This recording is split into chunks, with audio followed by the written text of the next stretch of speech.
बताओ भाई और बहनों, कैसे समझाएंगे और परमात्मा? अब आगे परमात्मा एक बहन का उदाहरण दे रहे हैं, कैसे परमात्मा अपनी आत्माओं के संस्कार काटता है, घटाता है, और हम उसमें दुखी हो जाते हैं। एक बहन जिसने नाम उपदेश ले रखा, उसका 16 साल का इकलौता लड़का मर गया।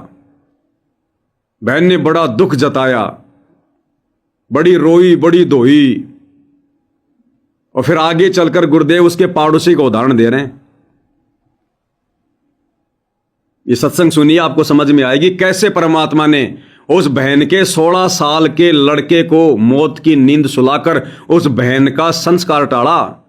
लेकिन बिना ज्ञान के वो दुख मान गई कि मेरा छोरा मर गया, मेरा छोरा मर गया। फिर बहन उसके पड़ोसी को उदाहरण दे रहे हैं कि पड़ोस में ऐसे ही एक बहन के लड़के की शादी हो गई, घर में पुत्र वधू आ गई। कुछ दिनों बाद में दहेज को लेकर आपस में मुकदमा हो गया।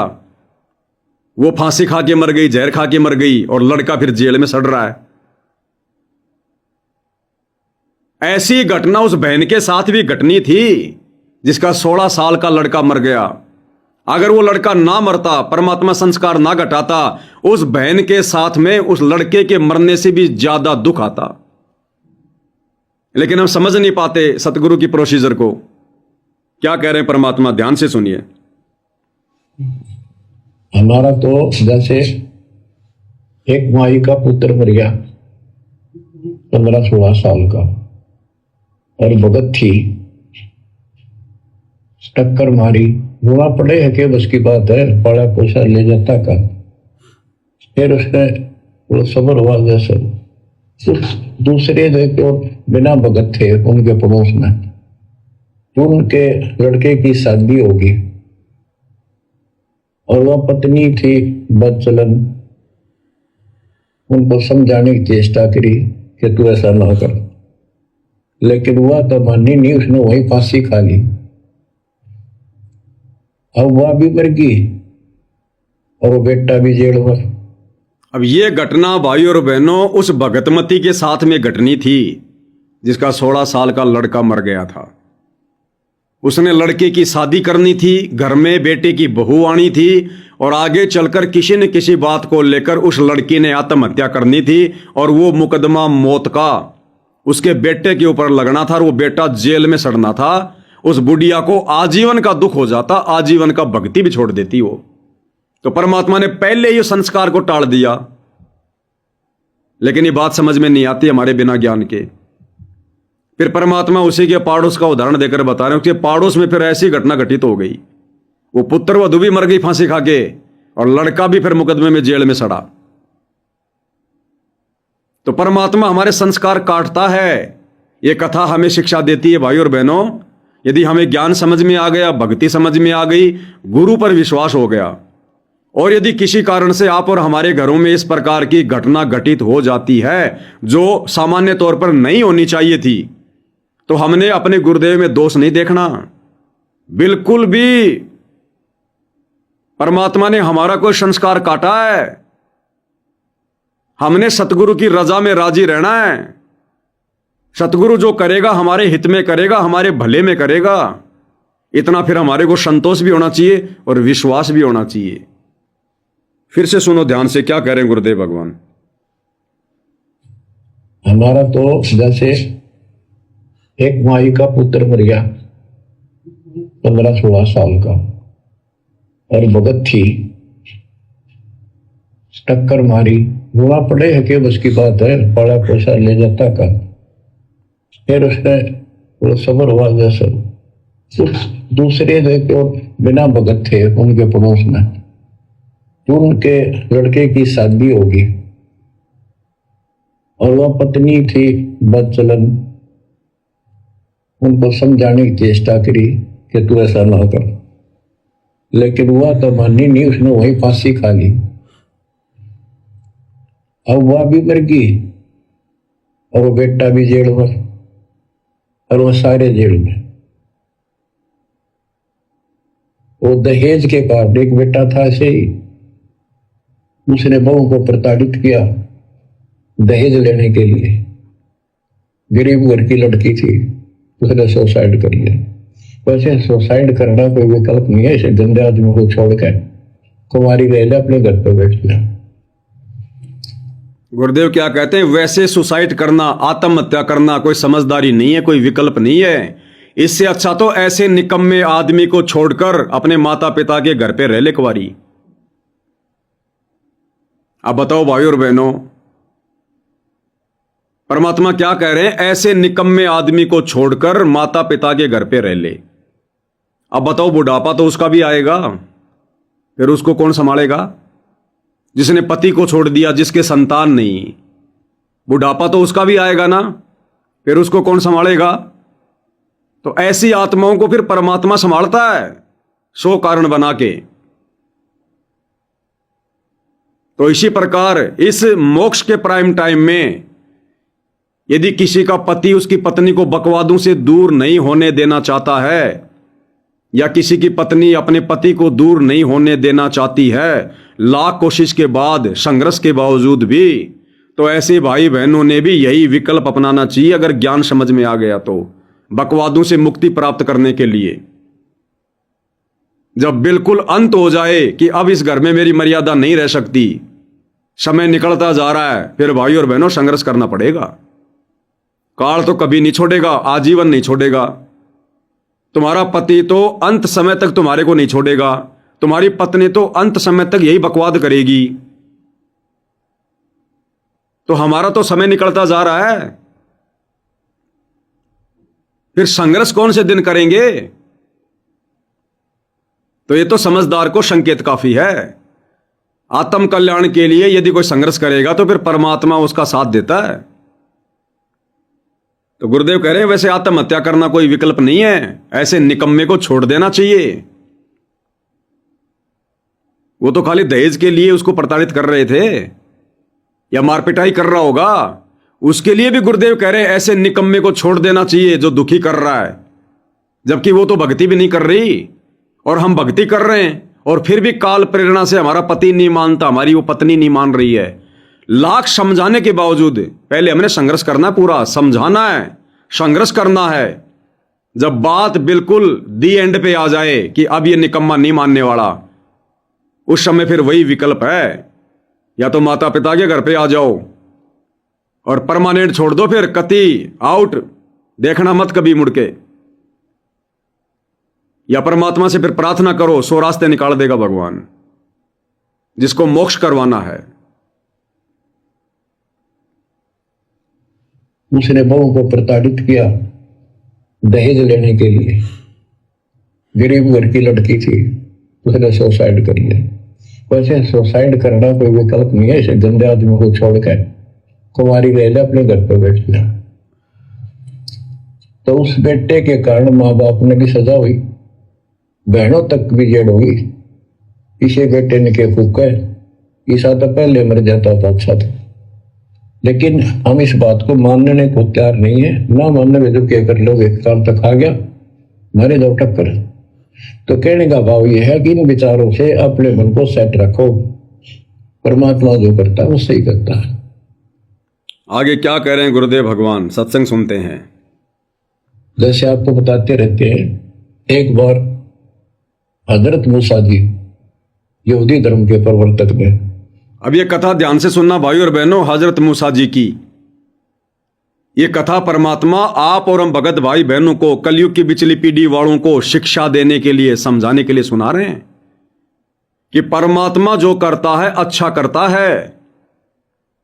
इस भक्ति मार्ग में आने के बाद ये जरूरी नहीं कि तुम्हारे सारे कार्य सही होते चले जाएंगे। अगर तुम्हारे कुछ कार्य अगर बिगड़ रहे हैं, तुम सोच रहे हो अच्छा हो और वो काम बिगड़ जाए, घर में किसी की अकाल मृत्यु हो जाए जो नहीं होनी चाहिए थी, यदि हमें ज्ञान है, सतगुरु के भगत हैं, तो ये कथा आप और हमें धैर्य देगी, हमारे अंदर संतोष पैदा करेगी कि सतगुरु के द्वारा जो प्रोसीजर वर्तमान में चालू है, जो ट्रीटमेंट अध्यात्म का चालू है, जब हमने अपने आप को अपने गुरुदेव के चरणों में समर्पित कर दिया कि तन मन धन सब तेरा, तेरा तुझको अर्पण क्या लागे मेरा, हमने अपने जीवन की डोर अपने गुरु के हाथों में सौंप दी, कि चाहे मेरा अच्छा हो, चाहे मेरा बुरा हो, चाहे लाभ हो, चाहे हानि हो, इज्जत हो, चाहे बेइज्जत हो, हे गुरुदेव मेरा सर्वस्व आपके चरणों में समर्पित है। जब उस भगत ने सतगुरु के पास में जाकर अपने पैर का जूता निकालकर अपने सिर में मारे तो गुरुदेव ने कहा, भैया डांडी मत मार, मैंने तो मेरे सिर में मारने के लिए कहा था, तेरे में नहीं। तो भगत ने क्या कहा था, हे गुरुदेव इस दास का शीश भी तो आप ही का है, मैंने अपने सिर में जूते मार लिए, समझो आपके सिर में मार दिए। तो इस प्रकार से हमने भाई और बहनों ज्ञान को आधार बनाकर इस भक्ति मार्ग पर टिकना है। तो हजरत मूसा जी की कथा का गुरुदेव जिक्र कर रहे हैं। ऐसी घटना परमात्मा ने हजरत मूसा की आंखों के सामने घटाई। एक औरत का जवान बेटा मरा, और क्या शिक्षा देगी हमें ये कथा, ध्यान से सुनना इसको। जैसे आपको बताते रहते हैं, एक बार हजरत मूसा जी यहूदी धर्म के प्रवर्तक में से किसी ने पूछा सत्संगी ने कि आज के दिन सबसे बड़ा इल्म वाला यानी ज्ञानी कौन है? उसने अपने आप को बताया। तो उसका अल्लाह बोला, जिसको खुदा मानते हैं, जिसने कुरान का ज्ञान दिया, बाइबल का दिया। ये मूसा ने ये बात बहुत गलत की, मुझे अच्छा नहीं लगा। उन्होंने अपने आप को कैसे कह दिया मैं सबसे विद्वान हूं। अब मूसा जी भी अपनी जगह ठीक थे जी, ये ज्ञान आपसे प्राप्त हुआ, आप भगवान खुदा हो, और खुदा जो ज्ञान देता हुआ सबसे उत्तम होता है, मैं उसी का आधार पर कह दिया ना। नहीं, तेरा ज्ञान तो अल खिजर के ज्ञान के सामने फर्स्ट भी नहीं कुछ भी दिया। तो अल खिजर के पास मूसा जी पहुंच गए। अल खिजर जी ने कहा, कबीर साहब थे वो, कि मेरी तो बातों को माननेगा नहीं, विश्वास नहीं करेगा, जो मैं को बातें माननी पड़ेगी तो ऑब्जेक्शन नहीं होना चाहिए, और बोलेगा नहीं, सुन देखता देखता रही। जब हजरत मूसा जी अल खिजर के पास गए, अल खिजर रूप में खुद कबीर साहिब सतगुरु रामपाल जी थे, तो आगे का ज्ञान लेने के लिए हजरत मूसा गया। अब भाई और बहनों देखो, ये भी कॉमन सेंस की बात है। हजरत मूसा को जिस खुदा ने, जिस अल्लाह ने ये कहा कि मेरे ज्ञान के आगे अल खिजर का ज्ञान तो कुछ भी नहीं है, वो काल नहीं था, खुद कबीर परमात्मा ही थे, सतगुरु रामपाल जी थे। अन्यथा काल किसी और के लिए क्यों कहेगा कि मेरे से बढ़कर उसको ज्ञान है? काल ने तो परमात्मा के ज्ञान को मिटा दिया, काल ने तो परमात्मा के ज्ञान को ऊपर आने नहीं दिया। भाई भला मान चाहे बुरा मान, एक ओछी चाली चाल तने, सत्य पुरुष को बुला दिया और आप जना दिया। यानी परमात्मा के ज्ञान के तो काल ने मिटा दिया अपनी तरफ से, और अपने आप को इस संसार में भगवान साबित कर दिया। तो वो यदि वो शैतान होता, काल होता, तो हजरत मोहम्मद को ये क्यों कहेगा कि मेरे ज्ञान के आगे हैं, कि उस अल खिजर के ज्ञान के आगे मेरा ज्ञान तो कुछ भी नहीं है। तो उस समय वो कबीर परमात्मा ही थे, सतगुरु रामपाल जी थे, जिन्होंने कहा कि अल खिजर के ज्ञान के आगे भाई मूसा मेरा ज्ञान तो कुछ भी नहीं है। अन्यथा शैतान, ये काल तो अपने आप को सर्वश्रेष्ठ परमात्मा साबित करके रहता है। तो परमात्मा ने भूमिका की वहां पर। अब अल खिजर कहां चला गया, वो सॉरी हजरत मूसा कहां चला गया? अल खिजर के पास, और कहा जी मुझे आगे का ज्ञान बताओ। तो अल खिजर के रूप में कबीर परमात्मा सतगुरु रामपाल जी ने क्या कहा, यह ध्यान देने योग्य बात है भाई और बहनों। एक बार ध्यान से सुनो क्या कहा। अल खिजर के पास मूसा जी पहुंच गए। अल खिजर जी ने कहा, कबीर साहब थे वो, कि मेरी तो बातों को माननेगा नहीं, विश्वास नहीं करेगा, जो मैं को बातें माननी पड़ेगी तो ऑब्जेक्शन नहीं होना चाहिए, और बोलेगा नहीं, सुन देखता देखता रही। क्या कहा अल खिजर जी ने मूसा से? अगर तुझे आगे का ज्ञान चाहिए तो तूने मेरी प्रत्येक बात माननी पड़ेगी, और जैसा मैं कहूं तूने वैसा ही करना पड़ेगा, अपनी नहीं चलाएगा, बोलेगा नहीं कुछ भी, तब मैं तुझे आगे का ज्ञान दूंगा। तो आप और हमें तो गुरुदेव भगवान आज वर्तमान में वही अल खिजर, वही कबीर परमात्मा सतगुरु रामपाल जी खाली ज्ञान नहीं, बल्कि हमें तो मोक्ष देने की गारंटी दे रहे हैं। फिर भला हमें ऑब्जेक्शन क्यों होना चाहिए? यदि हमने मूसा की तरह बीच में कोई ऑब्जेक्शन कर दिया तो परमात्मा फिर मोक्ष नहीं देगा। पहले पाबंद कर दिया था परमात्मा ने हजरत मूसा को कि तुझे आगे का ज्ञान उस समय दूंगा जब तू बीच में कोई सवाल भी नहीं करे मेरे से, और मेरी किसी भी बात पर कोई ऑब्जेक्शन नहीं उठाएगा। मैं जो भी कुछ भी खेल खेलूं, चाहे किसी को मारूं, चाहे किसी को जिंदा करूं, कुछ भी करूं, तुझे ऑब्जेक्शन नहीं होना चाहिए, तब मैं तुझे आगे का ज्ञान दूंगा। पहले परमात्मा उसकी परीक्षा ले रहे थे, ज्ञान तो बाद में देना था। आप और हमें तो बिना किसी शर्त के, बिना किसी इंटरव्यू के, बिना किसी परीक्षा के लिए परमात्मा मोक्ष वाले ज्ञान दे रहे हैं। तो आप और हमने कोई ऑब्जेक्शन नहीं होना चाहिए। फिर सतगुरु की शरण में आने के बाद, डॉक्टर की शरण में जाने के बाद फिर मरीज को ऑब्जेक्शन नहीं होना चाहिए। वो चाहे जहर का इंजेक्शन लगाओ, चाहे अमृत का लगाओ, क्योंकि उसको पता है इसकी जिंदगी कैसे बचानी है। तो सतगुरु से उपदेश लेने के बाद यदि आपको विश्वास है कि ये सतगुरु है और ये मोक्ष मार्ग है, धरती पर दूसरा कोई ठिकाना नहीं है, फिर हमारे साथ में जो मर्जी घटना घटित हो, चाहे बेटा मरे, चाहे बेटी मरे, चाहे खुद मरे, चाहे जेल में जाओ, चाहे फांसी लगो, चाहे हाथ में भिक्षा का कटोरा आ जाए, फिर भगत ने अपने गुरु के ऊपर कोई संदेह नहीं होना चाहिए। अगर गुरु समझ में आ गया तो यही सब कुछ अल खिजर रूप में कबीर परमात्मा ने हजरत मोहम्मद को पहले ही हिदायत दे दी थी। ध्यान से सुनो इस कथा को भाई और बहनों।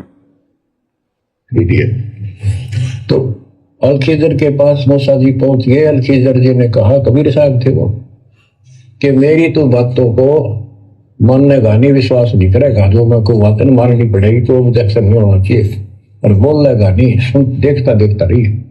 वो बोला, मूसा जी बोले, बिल्कुल महाराज, जैसे आप कहोगे मुझे सब्र करने वाला पाओगे, कभी मैं ऑब्जेक्शन नहीं करूंगा आपकी बातों में।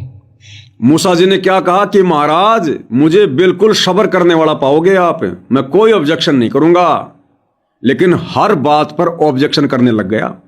अंत में बिना ज्ञान लिए ही हजरत मूसा जी वापस आ गए। अगर तू खरा उतरा तो ज्ञान बताऊंगा, ना बताऊंगी। उसने रास्ते में चलते एक जवान लड़का था 17-18 साल का, अल खिजर ने पकड़ के और सिदरतन पकड़ के मार दिया। अल खिजर जी और हजरत मूसा जी दोनों आगे बढ़े, और रास्ते में कबीर परमात्मा ने, जो कि अल खिजर के रूप में थे, उन्होंने क्या किया, एक जवान लड़का था उसको पकड़ा और उसको मार दिया, उसकी गर्दन काट दी। हजरत मोहम्मद ने ऑब्जेक्शन कर दिया, जबकि भगवान ने पहले कहा था कि देखते रहना, बोलना मत, अगर तू खरा उतरेगा तो आगे का ज्ञान बताऊंगा, नहीं तो नहीं बताऊंगा। ध्यान से सुनो। अगर तू खरा उतरा तो ज्ञान बताऊंगा, ना बताऊंगी। उसने रास्ते में चलते एक जवान लड़का था 17-18 साल का, अल खिजर ने पकड़ के और सिदरतन पकड़ के मार दिया। तो मूसा जी बोले, तनिष बेकसूर को मार दिया, तेरा दिमाग खराब है, क्यों को मारा तेने, क्या बिगाड़ा तेरा इसको? तो अल खिजर बोला, मैंने कहा था मैं जो तू देखता रही है, बोलना नहीं है, मेरी क्रिया का अविश्वास ना करना। मूसा जी ने अपनी गलती मानी, चल पड़ा। ऐसे ऐसे 2-3 और कारण हुए, सब में उसने ऐसे ऑब्जेक्शन किया, आखिर वो बिना हार गया। मूसा के मैं इस योग्य नहीं, मैं आपकी बातों को अविश्वास करता रहा हूँ। लास्ट बता दिया कि इस क्रिया के बाद तो फिर ऑब्जेक्शन किया तो मैं तेरे से बात नहीं करूंगा, मैं आपको बताऊंगा। ज्ञान बोला जी ठीक है, उस पर भी हार गया वो। तब अल खिजर बोला, सुन ले, ज्ञान तो तुमने बताऊं नहीं। फिर क्या कहा परमात्मा ने सतगुरु रामपाल जी ने, जो कि अल खिजर के रूप में थे, कि देख तू मेरी हर परीक्षा में फेल हो गया, तूने हर बार ऑब्जेक्शन किया, ज्ञान तो मैं तुझे बताऊंगा नहीं, लेकिन मैंने उस लड़के को क्यों मारा, इसका जवाब सुन ले अब तू। क्या कहा परमात्मा ने? और वो लड़का क्यों मारा था? वो ऐसा दुष्ट पैदा हो गया था, इसके माँ बाप भगत हैं और उनको इतना परेशान करता, वो रो रो का टाइम काटते। उसके स्थान पर भगवान ने उनके घर में 50 साल की उम्र में एक बेटी का जन्म दिया, उनका सुखी जीवन मिला। ये प्रमाण है। क्या कह रहे हैं गुरुदेव? मैंने उस लड़के को इसलिए मारा था क्योंकि उसके माता पिता भगत थे और वो लड़का शाकड़ था, काल का दूत था, वो आगे चलकर उन आत्माओं की भक्ति में बाधा उत्पन्न करता। इसलिए मैंने उस लड़के को मारा। और उस माता पिता को जो भगत थे 50 साल की उम्र में उनके घर में एक बेटी को जन्म दिया।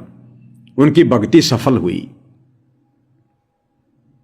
ये परमात्मा उन भगत भाई बहनों को शिक्षा दे रहे हैं इन घटनाओं के माध्यम से, इन कथाओं के माध्यम से, जो भगत भी हैं, भक्ति भी कर रहे हैं।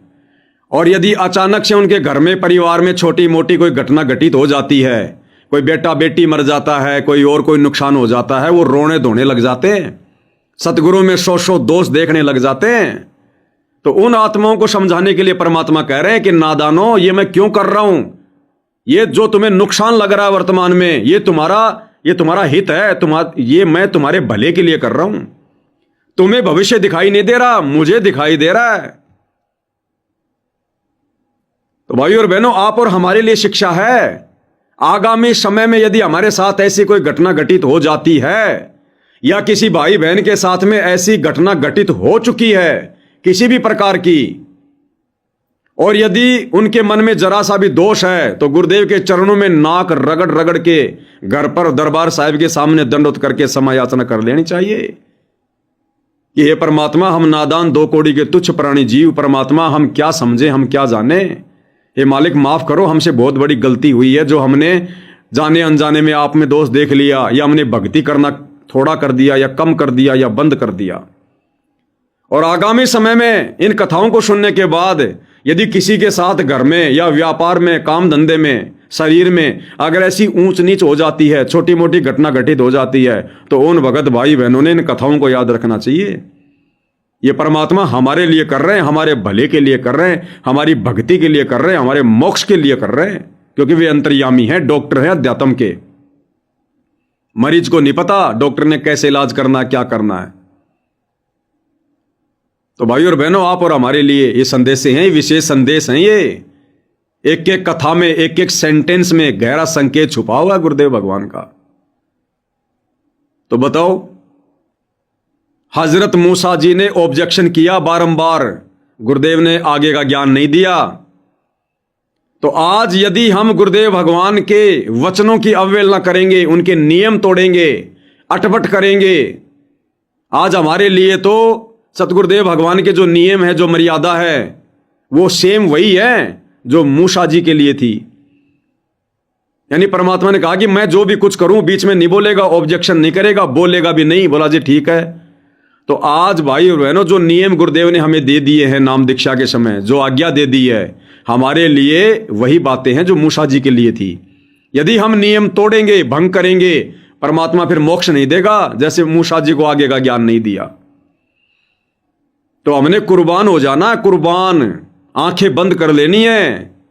मेरा गुरु मेरा बाप है, और बाप कभी अपने संतान का बुरा नहीं चाहेगा। वो हाथ अपना रख दे सिर पर जिसने मान गुरु को बाप लिया। एक गुरु चेला दोनों जा रहे थे, रात्रि में रुक गए, किसी धर्मशाला में सो गए। रात्रि के समय गुरु उठा, हाथ में चाकू लिया और चेले की छाती पर बैठ गया और चाकू को गर्दन पर लगा लिया। चेले की आंख खुल गई। चेले ने देखा गुरुजी है, हाथ में चाकू है, चाकू गर्दन पर है। वापस आंख बंद करके सो गया। गुरु ने उसके हल्का सा चाटा मारा और कहा रे तुझे डर नहीं लगा, मैं तेरी गर्दन काटने जा रहा था। तो उसने कहा कि गुरुदेव यदि आप मेरी गर्दन भी काटोगे तो मेरा इसमें भला छुपा हुआ है।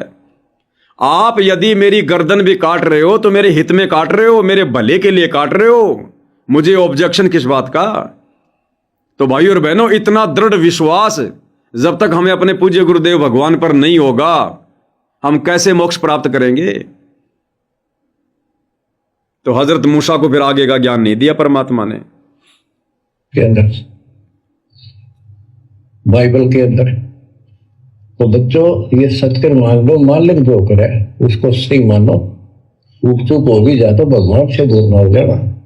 क्या कह रहे गुरुदेव? तो बच्चों विश्वास करो, मालिक जो करता अच्छा करता है। अगर ऊंच नीच हो भी जाए तो अविश्वास मत करना, भक्ति मत छोड़ देना, मन में दोष पैदा मत कर लेना। बाइबल के अंदर, तो बच्चों ये सत्य मान लो, मालिक जो करे उसको सही मानो। ऊप चूप हो भी जाए तो भगवान से दूर ना हो जाएगा। वो जो करेगा भगवान कभी गलत नहीं करेगा। ये तो आपने मानना ही पड़ेगा। गलत तो हम करे बैठे, हर युग काल करवाने लगेगा, पर रोज गलत हुआ है, एक दिन भी नहीं। तो बच्चों, परमात्मा की प्रत्येक क्रिया पर विश्वास रखकर चलो। तुम हमने तो कितना नुकसान होता दिखा है। राज्य करमता राम की रजा दरज शेष, दास गरीब दरस परस, तिस बैठे जगदीश। हम अपनी विचारधारा को ऊपर रखा है, जो घिसी पट्टी और बिल्कुल बकवादों से भरी होती है। इस कारण से हम भगवान पर विश्वास, गुरु जी पर विश्वास, और इस कारण से भगवान पर अविश्वास, गुरु जी पर अविश्वास, भगवान के बाद सीधा गुरु जी शब्द बोल रहे हैं। यानी गुरु जी कौन? भगवान। गुरु ही भगवान, गुरु भगवान। गुरुदेव कह रहे हैं नुकसान तो हम करते हैं अपनी घटिया सोच के आधार से, नुकसान तो हम किए बैठे हैं। अब परमात्मा की शरण में आने के बाद यदि ऐसी कोई घटना घट जाती है तो हमारे हित में होगी, हमारे भले में होगी। फिर हमने यह विश्वास नहीं करना, भक्ति नहीं छोड़नी, चाहे जो मर्जी हो जाए। अरे सर्वनाश तो हमारा वैसे भी होना है। ये बेटा बेटी कौन सा अमर हैं? जिन्होंने अमर होने का वरदान पा लिया था हिरण्यकश्यप जैसों ने, वही नहीं हो पाए। इस कलयुग में 100 साल की मुश्किल से उम्र है, 60-70 साल में आदमी चला जाता है तड़प तड़प के। वैसे भी वो बेटा बेटी कौन से अमर रहेंगे? हम कौन से अमर रहेंगे जो मन में दोष पाल के परमात्मा से भी दूर हो जाते हैं। तो सतगुरु, यदि ऐसी कोई घटना भी हमारे घर में घटेगी और यदि हम सतगुरु की शरण में हैं तो वो हमारे हित में घटेगी, हमारे भले में घटेगी। वो मरने वाले के भी हित में होगी और उस परिवार के भी हित में होगी।